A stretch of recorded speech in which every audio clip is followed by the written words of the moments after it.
Okay, part two here. What am I talking about here? I talk about women a lot. Yeah, it's time I did. I haven't talked about this for a while. But actually, I'm also talking about YouTube channels a little bit. And by the way, for those of you so inclined, if any of you want to critique my talking, it's basically almost freezing out here, so just take it a little bit easy on me. I've generally had better commenters, by the way, for quite some time, so my hat's off to you guys when you behave yourselves. If any of you guys are Russians or Siberians, I can probably tolerate some critiques from you guys, sure. I can always get a little bit tougher that way, but okay, so yes, how to handle the cold. Number 1, get some more body fat. Number 2, talk more like a Russian, which I'm not talking.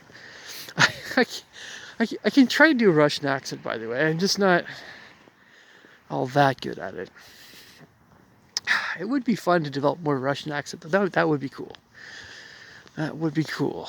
And by the way, mentioning Russia here, we need to be, especially as Americans, I think it's a really good thing to meet more Russians. Whether they're Russians in the United States, we be friends with, or they're people online. I think the more that happens, the better. This is something that needed to happen a long time ago. Man, all need to be buddies, man. Just like everybody other country in the world, they're not all that different from us. This isn't coming just from me. This is from my old horn professors talking about different countries and stuff. He's like, you know, Ben, as much as you have these thoughts and things about different countries, you'd be surprised how similar we all are in different countries. I'm like, okay. But no, he was right. When it comes right down to it, you guys, we get our heads out of our cultures for a bit. Like, oh my gosh, we are so much alike. You know, I remember doing this film scoring program in summer, way back in Seattle, quite a while back. Everybody was so overjoyed. People from all over the United States and different countries were there. It was great. You're from Saudi Arabia. I don't know, you were from Russia, you're from Italy, you're from Nigeria. I was like, cool, you know. These were things that were out of the ordinary for us. Americans, Washingtonians. Sick and tired of just, oh, you're from Washington, okay. No, this was great stuff, man. This was great stuff. Yeah, you know. Wouldn't it be great to do something like that again? Something. I don't know. Man. I just keep trying to keep myself occupied. Yeah. I don't know. Wow. Just these cold nights or something else. It always gets below freezing. Right now in Washington, north of Seattle a bit. It dips below freezing. My car tires are still a little low on, they have low pressure or whatever, but they're fine. And it comes just barely back up over freezing, in the morning. And so it's kind of like lower temperatures. And then it just kind of dips right below freezing at night. That's why, saying what I'm saying here, I'm not exaggerating. It's not Minnesota weather, but it's Alaska weather, but it's isn't exactly pleasant. And those places, I definitely have my gloves on. I'm no idiot, right? So, yeah, I remember profusely apologizing and bending over backwards and, oh, woe was me and how glorious this woman. and whatever a woman wants. And no matter how they act, they are a woman. They are, bless their hearts, they're the weaker sex physically. We must treat them like the little angels they are. And of course, many women are saying, "What? What? What the heck with Carrie Fisher, man? They don't even need to be like Carrie Fisher. They're just saying, we're not precious little angels. We're human beings just like you. We'll be ladylike if we want to. We'll decide what's ladylike. Who are you?" You know, some are more feministish, some are less, and all this courtesy, all this fawning, all these thoughts I've had about women, in my life when I was younger, where did they all get me? What did it all amount to? Where did it all go? How has it benefited women? Some of these things I honestly have no idea. I have no clue. I'm sure that on some level, some way, shape, or form, some women think better of me for being the way I've been, which I assure you, I've been quite a gentleman. Because in my faith, in my religion, by the way, if you don't act that way, well, there you go. AKA, Joe Rogan can roast my church. I'm just saying that I don't think it's very wise to potentially attack a group of people that could end up in heaven, at least the more stalwart folks in that. It's up to God again, folks. It's up to God. Who am I to say stuff like that? But it's just, I'll let Joe have his fun, and I would say you're back. Yeah, Joe, you're absolutely right. I can't stand the Mormonism sometimes. Honestly, and when it comes to women, man, you be my guest.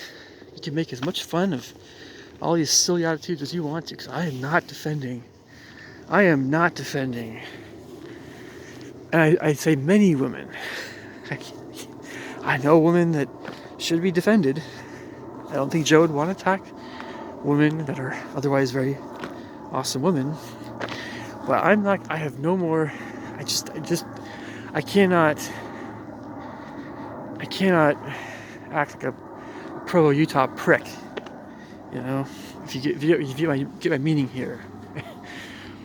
I'm being rather direct tonight here, I know. It doesn't matter who it is. The way that people have acted, I've known in my life, I cannot defend certain kinds of behavior. I can't. From women, whether they're Mormon or not.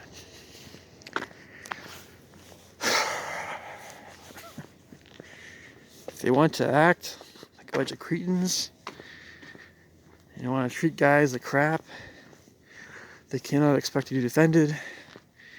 You know, plenty of guys that echo what I'm saying right now, and probably even stronger words, probably profanity as well. You know, you just can't.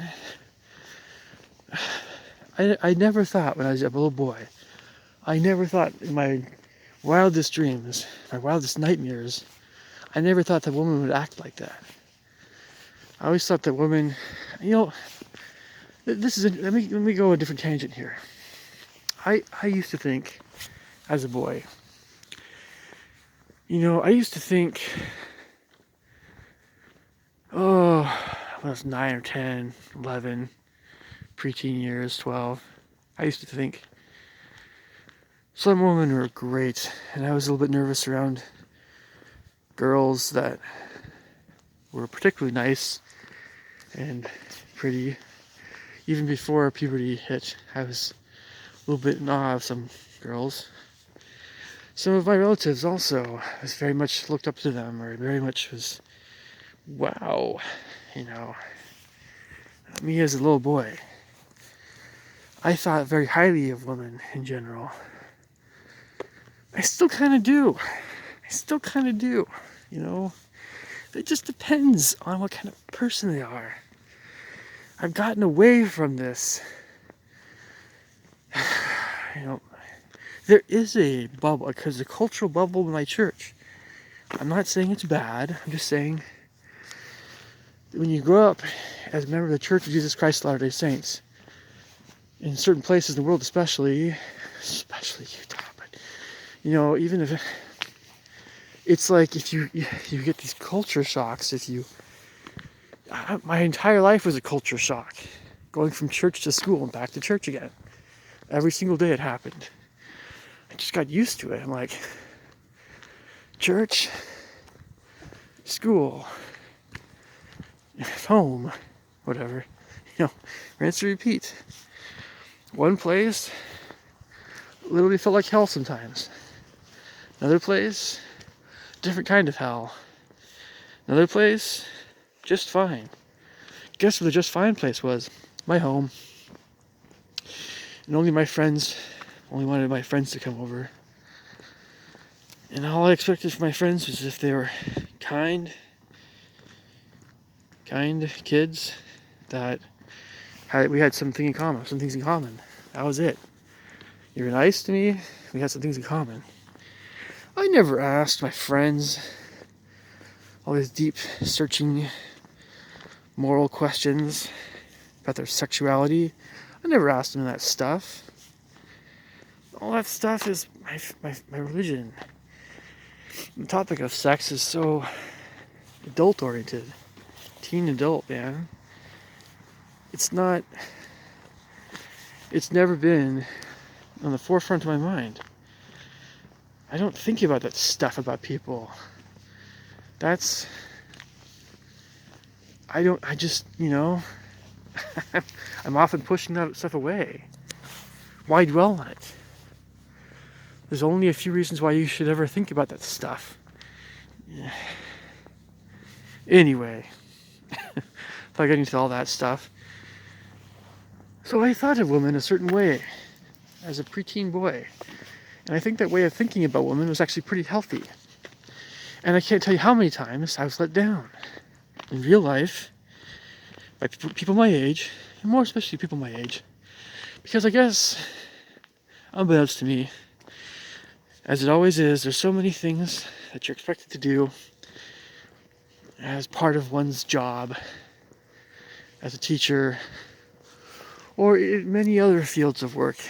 Adults don't act like themselves always around kids. They always act quite a bit more controlled and G-rated, right? I'm sure that I never saw the wilder or the darker sides of a lot of adults. But I'm sure but I'm sure there's a lot of adults that were rather heavenly to begin with. So they never really had much to hide, if anything. Or they had much better control of their tempers. You know, it really is admirable when you have an adult that doesn't have to drastically change their behavior around different people, depending on whether it's a job-related kind of thing or whether it's just their life outside of work. You know, when people don't have these big jumps, you know that person is a solid person, or they're a more respectable kind of person. You know that. That's not always there might be some fallacy to that whole train of thought. I admit it. It's probably not the most well thought out kind of thought, but there's still something to that. Because, well, obviously I'm not talking about so much about, I'm talking about actors here and actresses. And they get themselves into the, you know, mindset of their characters and things. So I get that. And there's different kinds of people that have different states of mental togetherness. By the way, as another segue into another subject, you have someone like, well, I don't know, the guy who played Wormtongue, who also played the voice of Chucky. Brad Dourif. Now, I'll be the first one to mention that to me, in my understanding of Brad, which it's only so much I understand, really, to be honest, Brad is a far more cultured and intelligent kind of guy than most people actually realize. Brad is smart. He is a smart guy. He's intelligent. He's well-read. Great actor. Outstanding actor, actually. We know what he's done. He does the scary stuff. He does the dramatic stuff. He does the dark stuff and all that stuff. And I like to compare him with Jack Nicholson because they're both in that movie about insane patients. I guess it was a movie back in the 70s, which I'm not sure if I've seen the whole thing all the way through. I probably should. By the way, I mentioned I unsubscribed from that dumb website. I don't even know how these people stay in business. It's a crock of shit, basically, what they're doing. But so Brad Dourif and Jack Nicholson. So between those two guys, which one of them do you think would tend to be more unhinged these days? Which one of them would tend to go off? Like, just lose it, temper-wise. Well, obviously we're talking about Nicholson, right? Now, we know that Nicholson is not a bad guy. At least that's the general consensus, right? He's not a bad guy. He's not gonna rip your head off. He has his moments, right?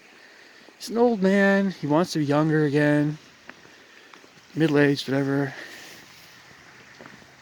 He doesn't like being old. He doesn't like the paparazzi. We understand this about Jack. This is no news. This is no newsflash. I've mentioned this before in a few of my other videos. But where I'm going with all this is, if you're just having a conversation with the man, with Brad or with Jack, which one of these guys would you expect to kind of maybe say things that you wouldn't like so much? Maybe you weren't expecting, depending on what mood they're in. Well, obviously, you're probably going to have something like that happen more with Jack. Jack is going to say something like, what the heck? Right? And he'll probably apologize at some point, or he won't apologize, but he'll be nicer to you or something like that. And he'll generally not do that always so much. But maybe if you did something, if you were saying something, or if whatever you're doing, you're bothering messing with his mojo, and he wanted his alone time, or whatever it is, I'm just saying. Now someone could say, oh, Brad can have his cantankerous side too. Really? I mean, Brad at his most dramatic at one point. Yeah, he was in a sound studio recording something or doing something scary, I think, for Chucky. I think his daughter maybe came in at a bad time. His daughter heard him, his evil sounds, and she was like traumatized. So he was just rushed over to his daughter and just hugging her and like, oh, it's not me. Or I'm your dad. I was just playing a character. Don't worry, it's okay. Trying to calm her down. That's Brad for you, man. I'm not saying Jack's any different. Jack would do the same thing. Jack is not a bad guy, right? I'm just saying, people have their little things. We all have our little things. We're all imperfect. We all have things we need to work on. Sometimes it involves being a little bit emotionally unhinged. And being emotionally unhinged might seem like a less moral thing, but even if it isn't, it's generally kind of frowned on societally. But of course, Jack is so well thought of as an actor and an actress that things tend to go okay for him a lot of times, even if he acts like, but what I'm trying to say is, I guess, I made some points here. It's cold out here, folks. Sorry, I'm just doing my best here, but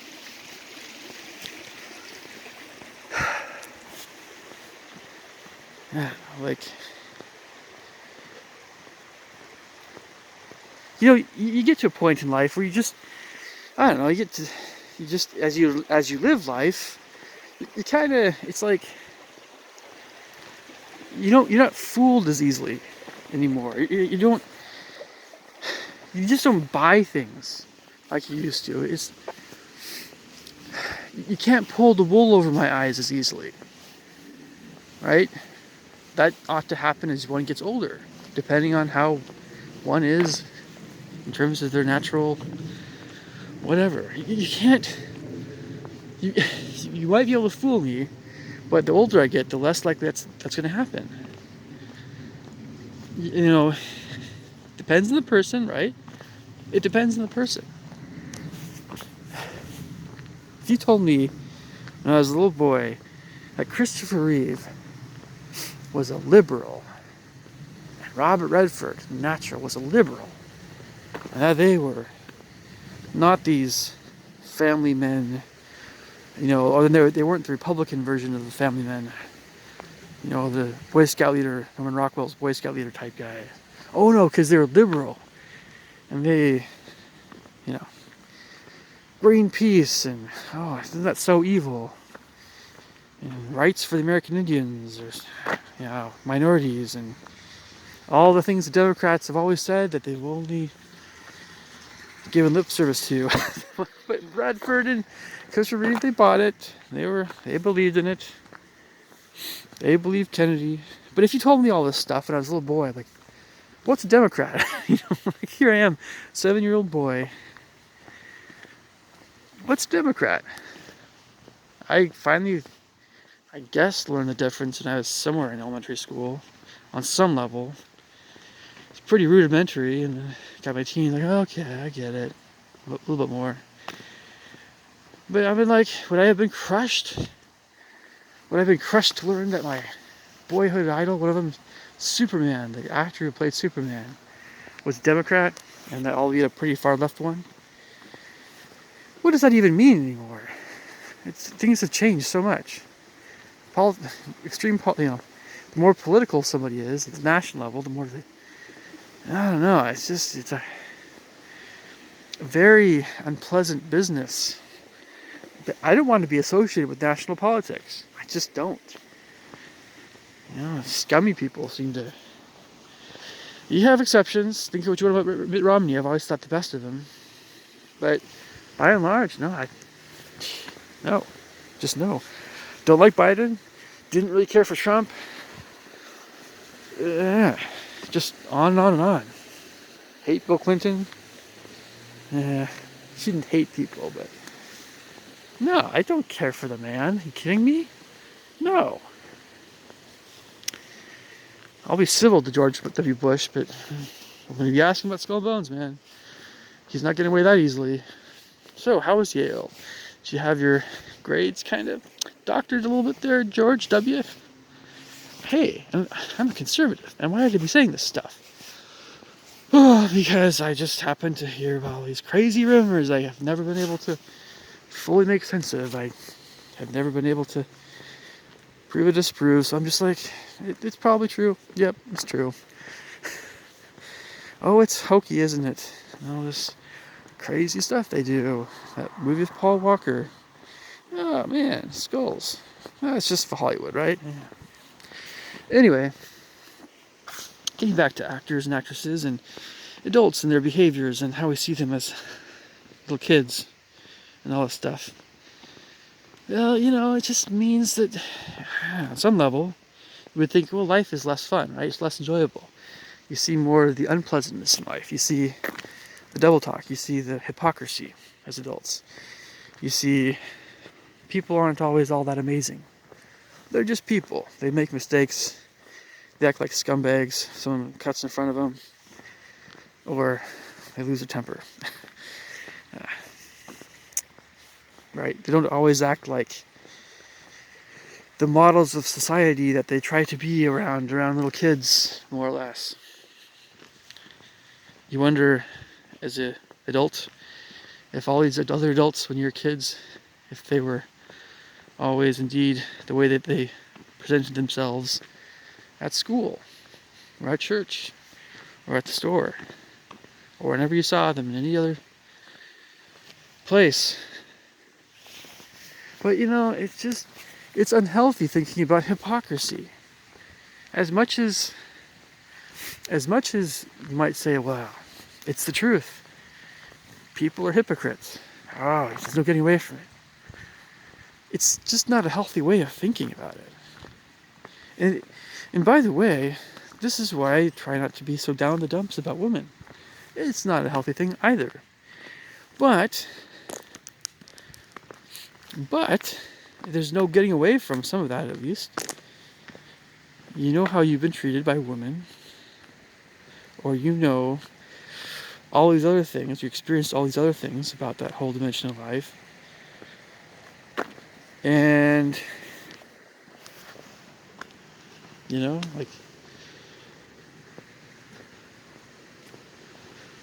some things are still very hard to deal with, I suppose, for a lot of people.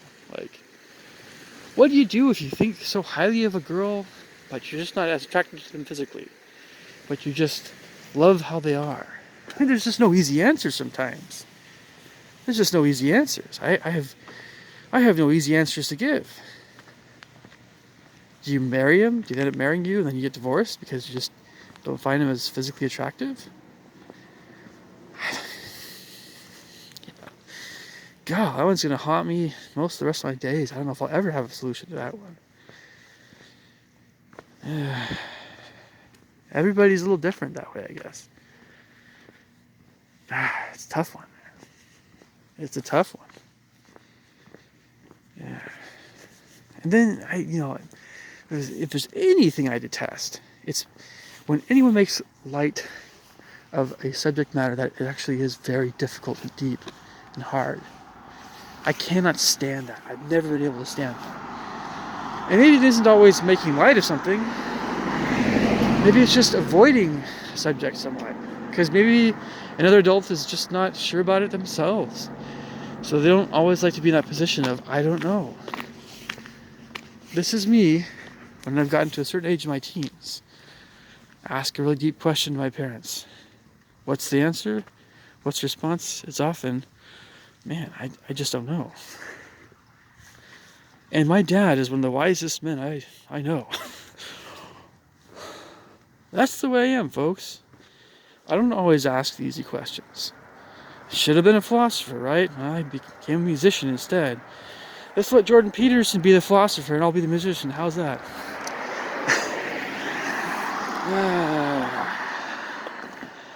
Do I really want to talk about philosophy tonight? I don't know. I think a lot of you guys are sick and tired of hearing about the same old people on YouTube, maybe. Maybe you guys are Jordan Peterson out. A while back when he was a big name on YouTube, by the way, I was like, who is this Jordan Peterson guy? Why does he keep coming up in my YouTube recommend? Finally watched his stuff and I was like, oh, I see now. Yeah. He's a philosophy professor with some balls. That's basically it. And, he says he believes in not always being nice to everybody. He'd probably tell me, the way I grew up, being taught to be nice to all the girls, whether or not they were complete brats or not. Like, you go ahead and be yourself, Ben. You don't have to always. Yeah. You go ahead and just tell them what's going on there. They're being little brats. You put them in their place. Now I'm probably being a little sarcastic, and maybe that's a little uncalled for. But that's Jordan. Jordan Peterson's been the last people I want to pick on this way. I'm just saying. You guys are probably going to hear this from other people anyway. When you act like a bully, even in the smallest way, shape, or form, it still doesn't change the fact that you are indeed acting like a bully, even if the other people that you're talking to are themselves being intolerable. Just, there's no way around it. Oh, Jordan, you don't have to be nice. I think being nice is just, well, look, you can be assertive and be nice. If anything, people in my church, other Christians, or whoever else think like me, would say a similar thing, would say, Jordan, you're probably right. Mostly right. Maybe just maybe, like, take it down a few notches. Try to de-escalate the intensity of a situation. That's always the best protocol anyway. I know you do that, Jordan, but maybe you're saying don't try to be friends with everybody. Don't try to just be wishy-washy and be a people pleaser as much. Just put your foot down. Sorry, folks, I gotta sign off here. Might make a part 3. Talk to you soon. Take care. Bye.